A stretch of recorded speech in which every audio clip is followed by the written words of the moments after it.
आइए आज सांख्यिकी के ऊपर जो रेलवे ग्रुप डी 2018 में जो सवाल पूछे गए थे उन सवालों को करते हैं। और देखिए ये दो पार्ट में होगा और ये दो पार्ट में जितने सवाल होते हैं बहुत ही हल्के होते हैं।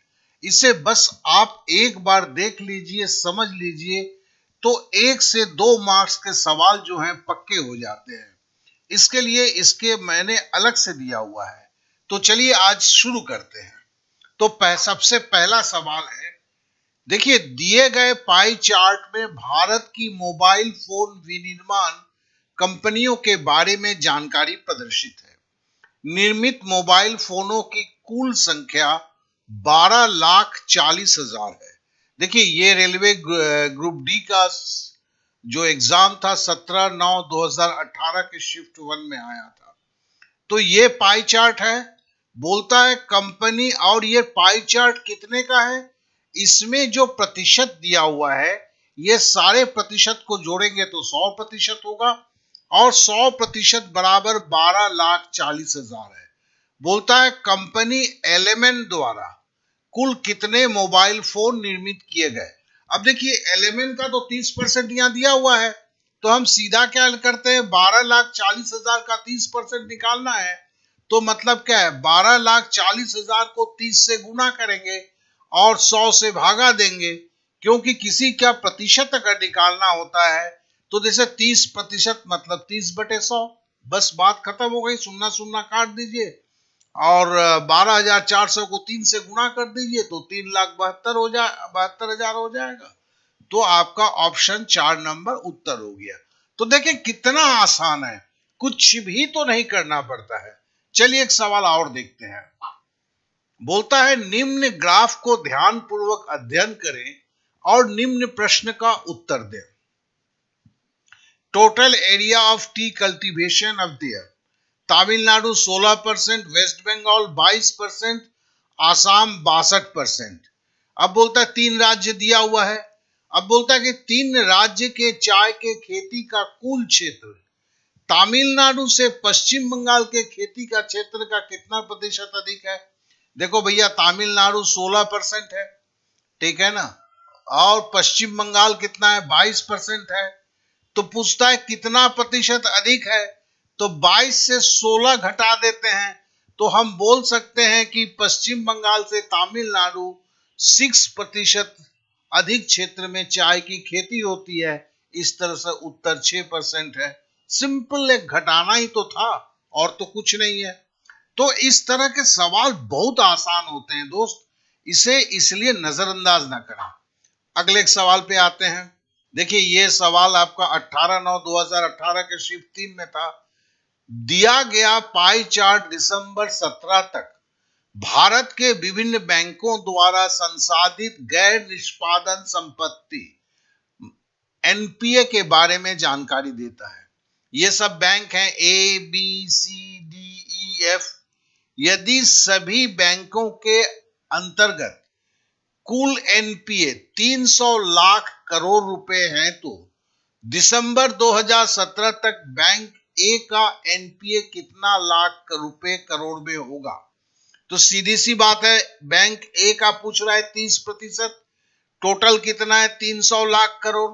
तो 300 लाख करोड़ का हमें 30% निकालना है, तो मतलब 300 गुने 30 और बटे 100, ठीक है ना। तो दो दो शून्य कट गया, 30×90 हो गया, बराबर 90 लाख करोड़ रुपया हो गया। बस उत्तर हो गया। तो कितना आसान है, कुछ भी करना पड़ रहा है। अभी तक 3 सवाल आपने किया, देखा कुछ भी नहीं करना पड़ रहा है। अब अगले सवाल पे आते हैं। ललिता एक फैशन बुटीक शुरू करने की योजना बना रही है और वो शुरुआती लागत के रूप में 20,000 रुपए निर्धारित करती है। नीचे दी गए तालिका के आधार पर ज्ञात कीजिए कि उसके द्वारा किए जाने वाले अन्य खर्चों के लिए कितनी धनराशि बच जाएगी। देखो 20,000 में बिना सिले हुए कपड़े पर खर्चा हो रहा है, मतलब कपड़े का खर्चा है 50%, सिलाई में सहायक उपकरण है 20%, तो 70% तो यह खर्चा हुआ। तो अन्य खर्च कितने होंगे, सीधी बात है, 100 में से 70 घटा देंगे तो 30% होगा ना।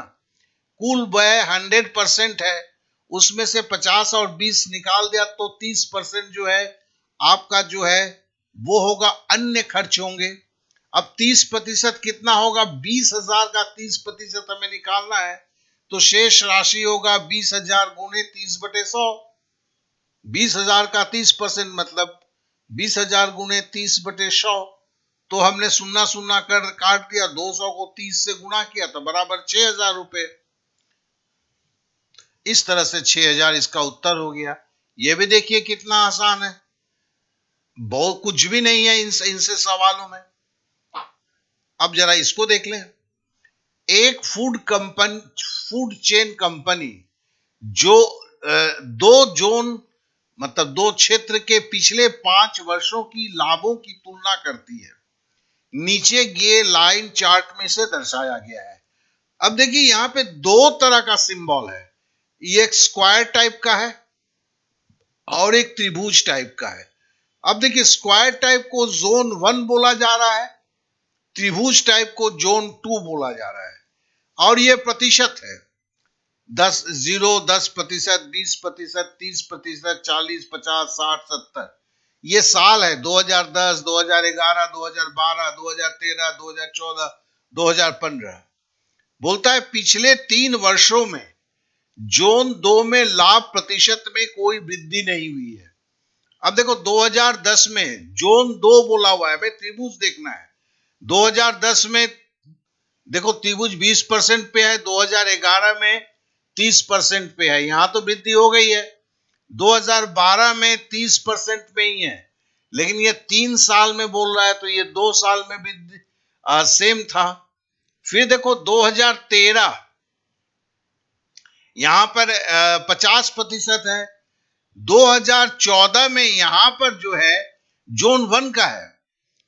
अब देखो दो सिंबल तो एक साथ हो नहीं सकता है, तो हम यहां पकड़ लेंगे कि ये स्क्वायर तो है ही है, साथ साथ वो 2014 में इसी के ऊपर जो है त्रिभुज बना हुआ है जो हमें दिख नहीं रहा है, और 2015 में देखिए ये एक त्रिभुज बना हुआ है। तो देखो जोन 1 जोन 2 का ये 3 साल लगातार दिख रहा है हमें, जबकि यहां पे दिख नहीं रहा है, ढका हुआ है। ये खाली ध्यान में रखना है परीक्षा हॉल में। तो पिछले 3 वर्ष में जोन 2 में लाभ प्रतिशत में कोई वृद्धि नहीं हुई है, क्योंकि 2013 में भी 50%, 2014 में भी 50%, 2015 में भी 50%। ये तो मुझे दिख रहा है। चलिए अब दूसरे सवाल को देखते हैं। दूसरे ऑप्शन, जोन ए की तुलना में जोन 2 में लाभ में काफी वृद्धि हुई। अब देखो जोन 1 तो है आपका ये क्या कहते हैं स्क्वायर है, और जोन 2 ट्रायंगल है, लेकिन अगर सबसे लाभ की वृद्धि हुई है तो जोन 2 में 1 में हुआ है, ठीक है ना। जबकि 2 नंबर में बोलता है जोन 1 की तुलना में जोन 2 में लाभ प्रतिशत हुई है। ये तो गलत स्टेटमेंट है, क्योंकि यहां ऐसा हुआ ही नहीं है। जोन 1 और जोन 2 में लाभ में कोई भी वृद्धि नहीं हुई है, गलत है। क्या है कि यहां पे हम लाभ में वृद्धि देख रहे हैं। पिछले के वर्षों में लाभ में लगातार कमी हो रही है, यह भी गलत है, क्योंकि देखो 2010 में जो लाभ था 2015 में काफी बढ़ गया है। तो कहने का मतलब केवल हम देख रहे हैं, ऐसे भी छांटना अगर हम चाहें, ये तीनों तो छठी जा रहा है, तो फिर 1 नंबर जो है यही इसका सही आंसर है। तो बोल सकते हैं पिछले 3 वर्ष 2013, 14, 15 में जोन 2 का लाभ प्रतिशत जो था उसमें कोई वृद्धि नहीं हुआ है, ये 50% में है। तो इस तरह से यही इसका उत्तर हुआ। ये देखो इसमें कुछ कैलकुलेशन नहीं करना पड़ा, इसमें देख के खाली हमें तय करना पड़ा कि क्या कौन सा आंसर सही है। ये आपका 22/9/2018 के शिफ्ट 2 में आया था। अब चलिए अगले सवाल पे आते हैं। बोलता है निम्न चार्ट के अनुसार किस महीने सबसे ज्यादा स्क्रू उत्पादन हुआ। देखो ये नंबर ऑफ स्क्रू उत्पादन हुआ ये है, और ये महीना दिया हुआ है। तो देखो सीधी बात है कि मई महीना में हम देख रहे हैं कि 350 उत्पन्न हुआ है। क्या है कि यहाँ पे ये जो उत्पादन का ग्राफ का लाइन है, ये आके यहाँ पर 350 350 पे टच करता है, सो सबसे ज्यादा है। तो हम बोल सकते हैं कि मई महीने में सबसे ज्यादा इतने ऑफ स्क्रू विद 1000 मतलब 350,000 स्क्रू आपके पैदा हुए। ठीक है ना, इस तरह से ये उसका उत्तर होगा। निम्न चार्ट के अनुसार मई महीने में सबसे ज्यादा स्क्रू का उत्पादन हुआ, अर्थात मई महीने में हम ये लगा देते हैं। चलिए, इसमें टिक लगाने का नहीं हुआ था, तो हम इसको यहां पर आपका टिक मार देते हैं। यह भी सवाल आपका 23/9/2018 में आया था। तो आशा करता हूं कि आप जो है समझ चुके होंगे कि सांख्यिकी का जो है एक पार्ट में और करने वाला हूं, तो उससे आपका जो सांख्यिकी में जो एक है ना, इतने आसान सवाल होते हैं कि लोग सांख्यिकी को चूंकि नहीं करते हैं तो इसलिए छोड़ देते हैं। इसलिए मैं सबसे गुजारिश करूंगा कि सांख्यिकी के सवालों पे प्रैक्टिस कर लें। ये काफी आसान होते हैं, और इससे तो एक कभी कभी किसी परीक्षा में 2 सवाल भी पूछे गए हैं। तो 1 से 2 मार्क्स जो है इस चैप्टर से बड़े आसानी से आ जाता है। आप लोगों ने समय दिया, इसलिए आप सभी को बहुत बहुत धन्यवाद।